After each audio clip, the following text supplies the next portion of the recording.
যখন কোনো একজনকে তার সঙ্গী ছেড়ে চলে যায় তখন আমরা প্রায় বলি নিজেকে ভালোবাসো, নিজে টেক কেয়ার করো। আপনি আপনার প্রিয় সঙ্গীটিকে আপনার সর্বস্ব দিয়ে ধরে রাখতে চেয়েছিলেন, ভালোবেসেছিলেন, কিন্তু সেই সঙ্গীটি আপনাকে ছেড়ে চলে গেছে। তখন আসলে মনেই হবে আমি আসলে কতটা ভয়, আমাকে কি ছেড়ে যাওয়া এতই সহজ, আমাকে ভুলে থাকা এতই সহজ।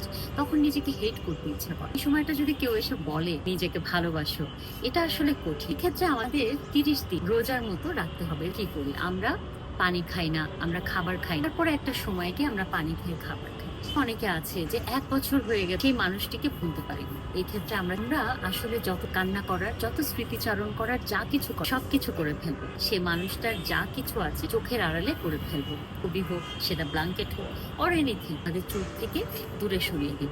নিজেকে হিল করবো, আমরা অন্যদিকে কনসেন্ট্রেশন ডাইভার্ট করবো। তবেই না আস্তে আস্তে সেই মানুষটিকে আমরা ভুলতে পারবো। সবচেয়ে ইম্পর্টেন্ট আমাদের গাটকে, আমাদের শরীরকে ফিট রাখা। গাটকে ফিট রাখার জন্য আমাদের প্রপার ডায়েট করতে হবে। প্রপার ডায়েট মানে কিন্তু ব্যালেন্স ডায়েট করতে হবে। আমাদের হরমোনাল ডোপামিন রিলিজ করতে হবে। কায়িক পরিশ্রম করি, এক্সারসাইজ করি, হাঁটি, যোগা করি, ভালো সিনেমা দেখি, ভালো বই পড়ি, নতুন কিছু শিখি।